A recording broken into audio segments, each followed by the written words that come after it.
Hello. Araw ng Sabado, ika-27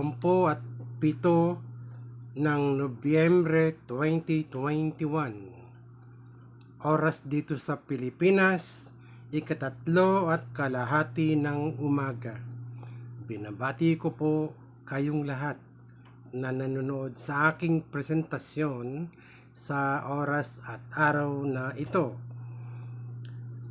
Welcome po sa ating YouTube Sanep channel. Nasa episode 14 po tayo at ang paksang tatalakayin natin, bawat tao ay ikatlong langit at paraiso ng Diyos. Ito po ay kasagot sa tanong ng isa nating masugid na taga-subaybay na si G. Castalone Catanyag. Ang tanong po niya, Kuya Ray, ano po ang pagkakaunawa ninyo sa 2 Corinto 12:2? Salamat po.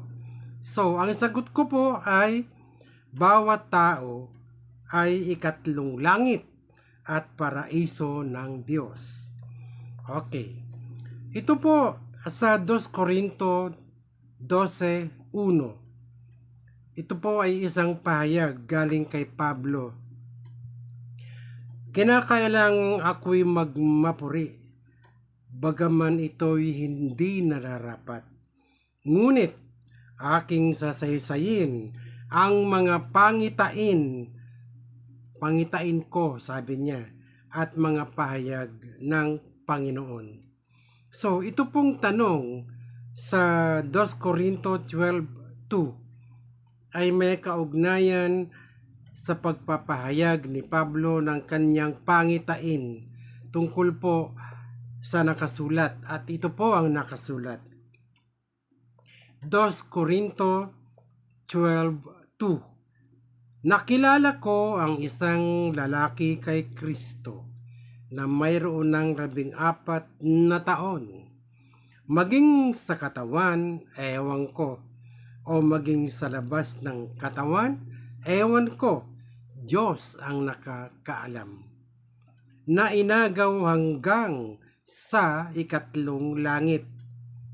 Okay, sa verse pong ito ay iba-iba ang kaunawaan, iba-ibang interpretasyon at katuruan ng iba-ibang mga pastor o mga pariman, mga mangangaral. Kung meron man silang ibang interpretasyon na kanilang ipinangangaral, dahil halos lahat na pakinggan ko, ang kaibahan po, kulang ang kanilang mga verses upang mapatunayan ang kanilang mga sinasabi. Okay, ang nakasulat po, uulitin ko, 2 Corinto 12:2. Nakilala ko ang isang lalaki, sabi ni Pablo, na mayroon ng 14 na taon, maging sa katawan, ewan ko, o maging sa labas ng katawan, ewan ko, Diyos ang nakakaalam, na inagaw hanggang sa ikatlong langit. Hindi po ako magbibigay ng side comments dito. Sundan lang po ninyo yung mga verses na nakasuporta, no? 2 Corinto 12:3. At nakilala ko ang taong iyan, sabi ni Pablo, maging sa katawan o sa labas ng katawan, ewan ko, Diyos ang nakakaalam. Okay, ang tanong, sino ang lalaking sinasabi ni Pablo na kanyang nakilala sa kanyang pangitain na inagaw hanggang sa ikatlong langit, hanggang sa luklukan ng Diyos? Meron pong nakasupport na verse, no, na hindi nakita ng mga nangangaral. Apokalipsis 12:1-2. At ang isang dakilang tanda ay nakita sa langit, isang babae na nararamtan ng araw at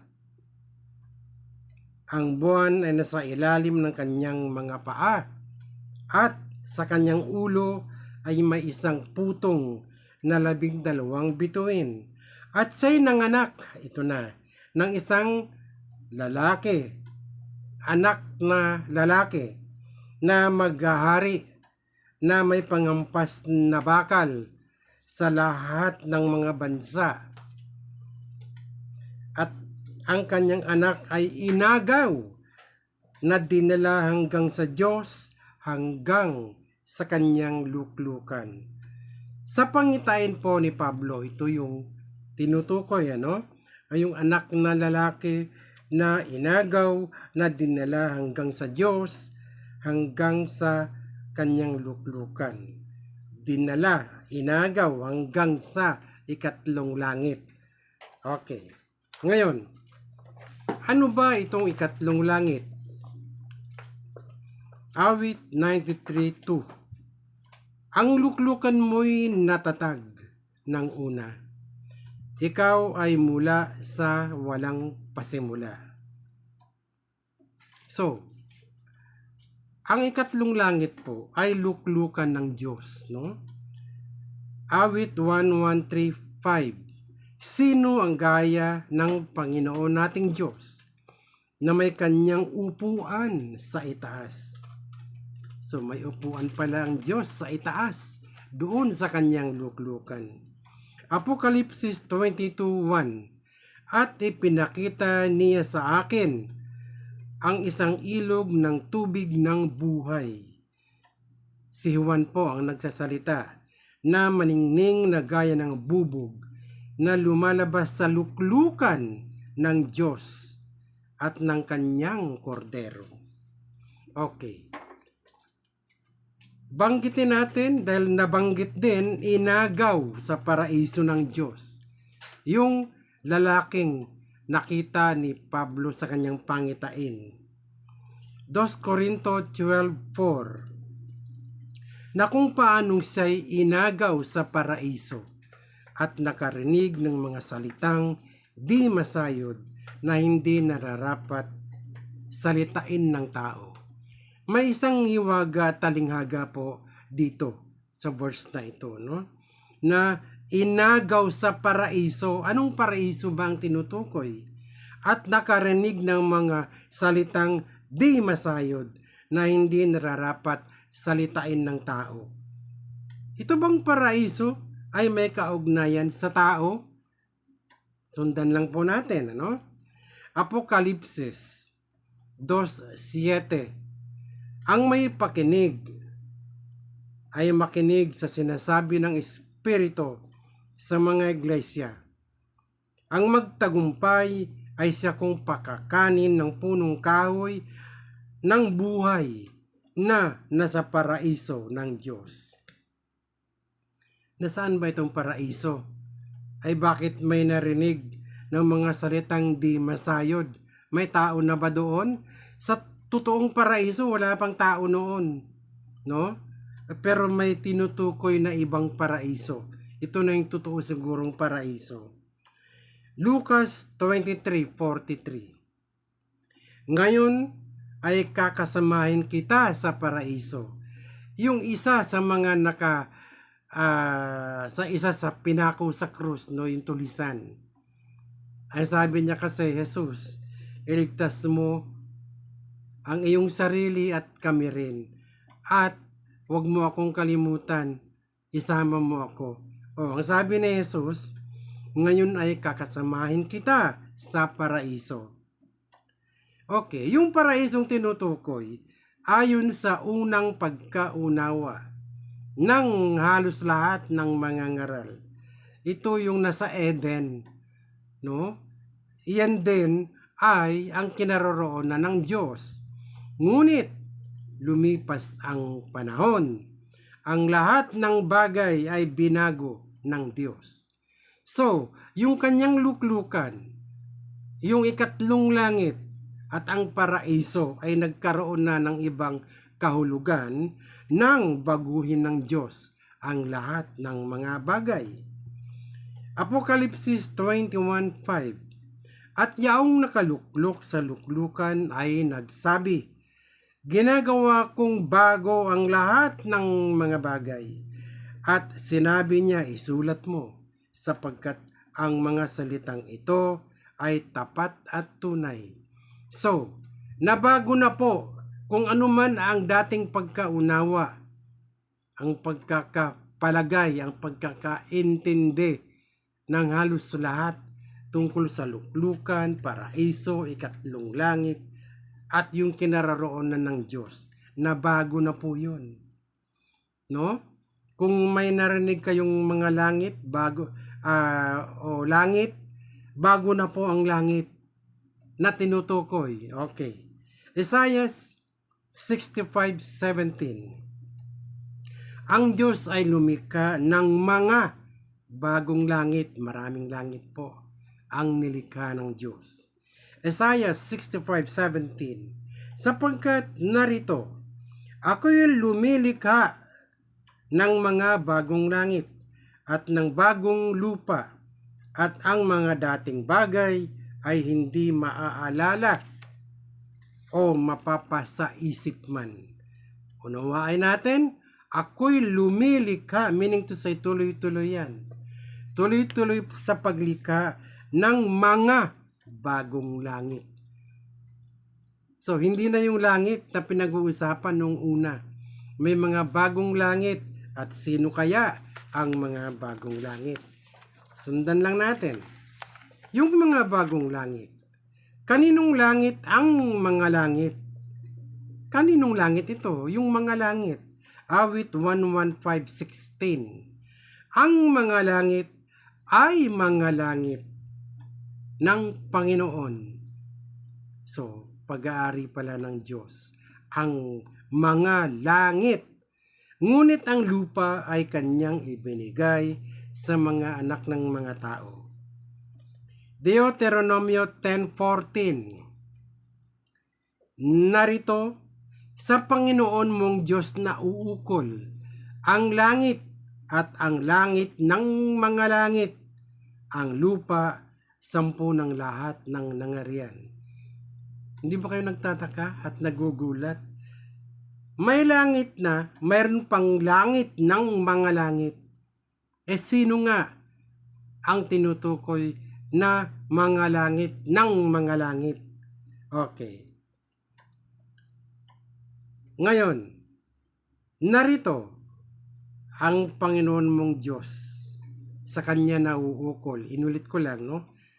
Ang langit at ang langit ng mga langit at ang lupa, 10 ng lahat ng nangarian. Awit 1:4-8-4. Purihin ninyo siya, ninyong mga langit ng mga langit, at ninyong tubig na nasa itaas ng mga langit. So, yung mga langit, may tubig doon na nasa itaas niya. Mas mataas yung tubig na ng mga langit. Ang mga bagong langit, ito na, ay tinatahanan ng katuwiran. Yun palang mga bagong langit, tahanan ng katuwiran. 2 Pedro 3:13.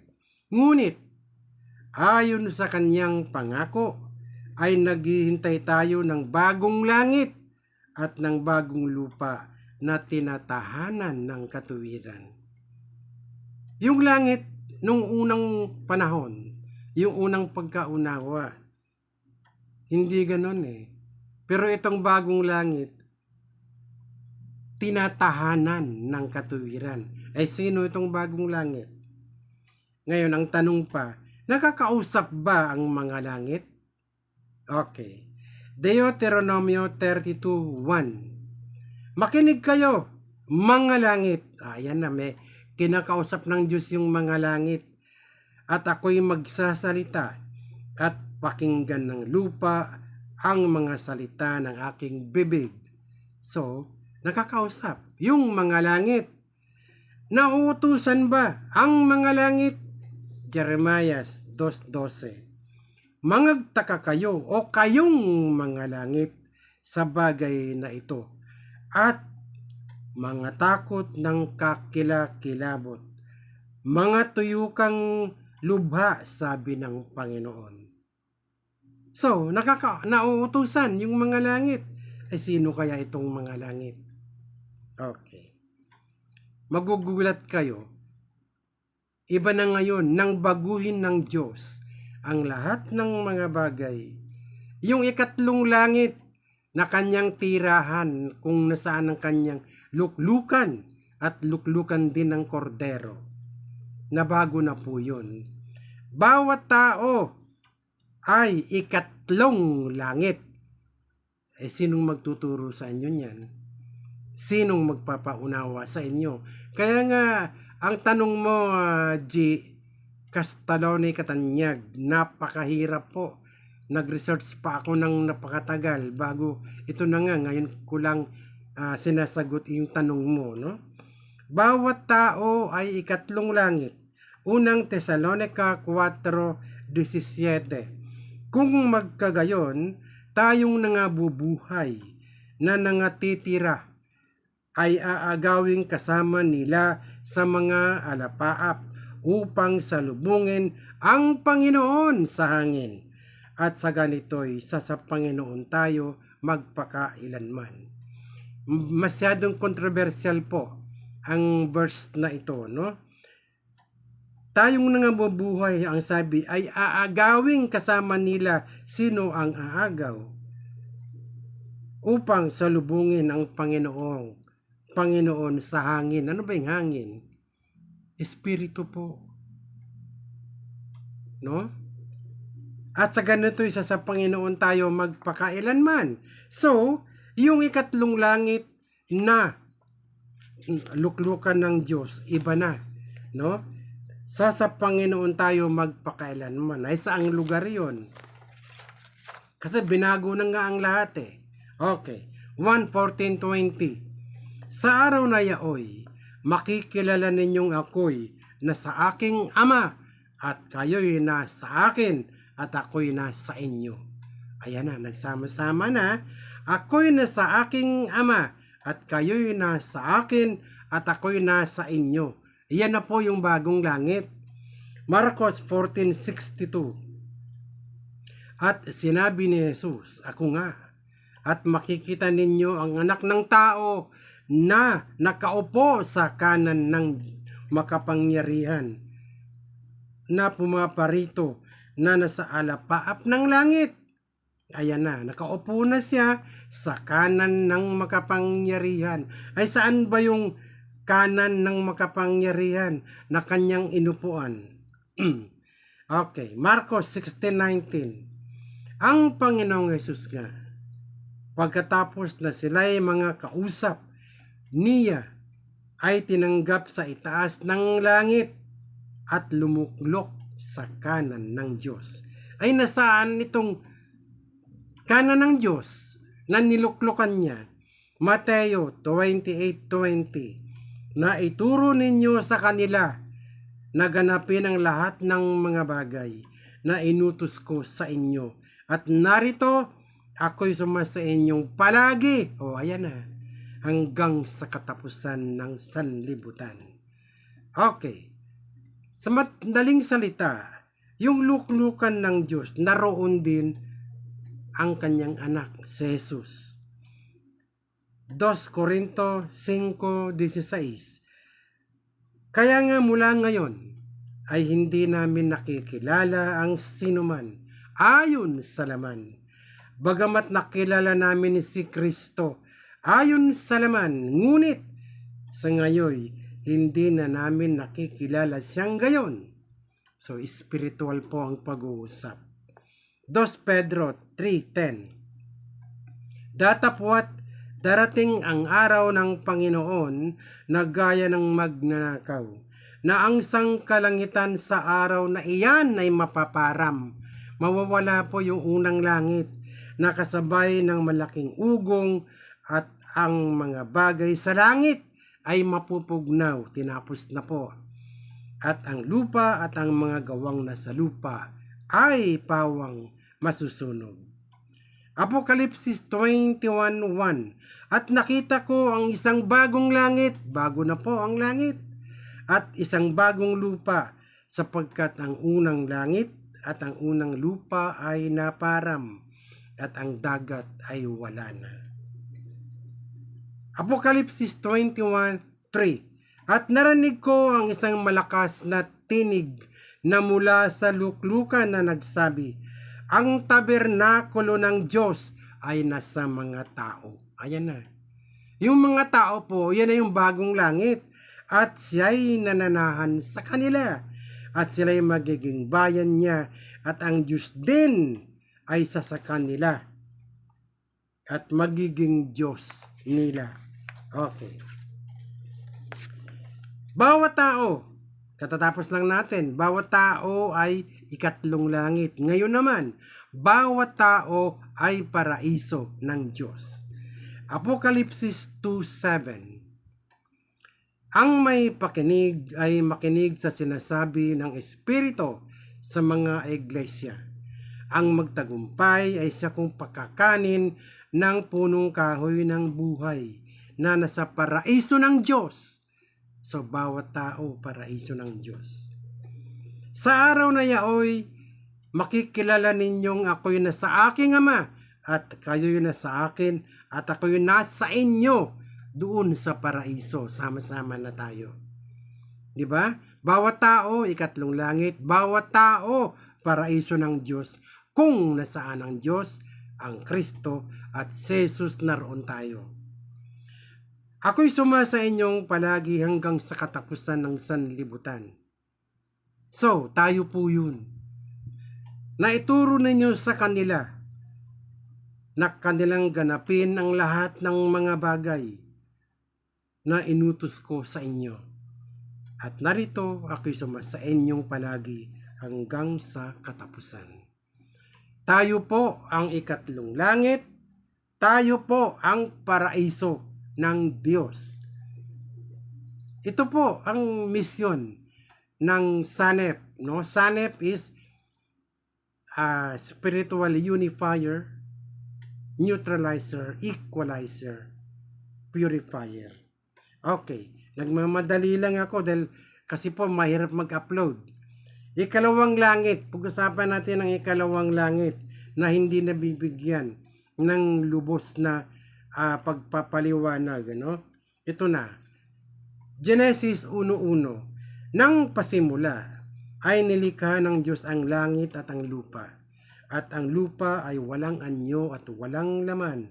At ang kadiliman ay sumasa ibabaw ng kaliliman. At ang Espiritu ng Diyos ay sumasa ibabaw ng tubig. Nang gawin ng Diyos ang mundo, hindi siya mismo ang nagtrabaho, kundi ang kanyang Espiritu. Okay? Ngayon, ang Diyos ay nasa labas ng mundo. Ito, Job 26:7. Kanyang inuunat ang hilagaan sa pagitang walang laman, yung vacuum, no?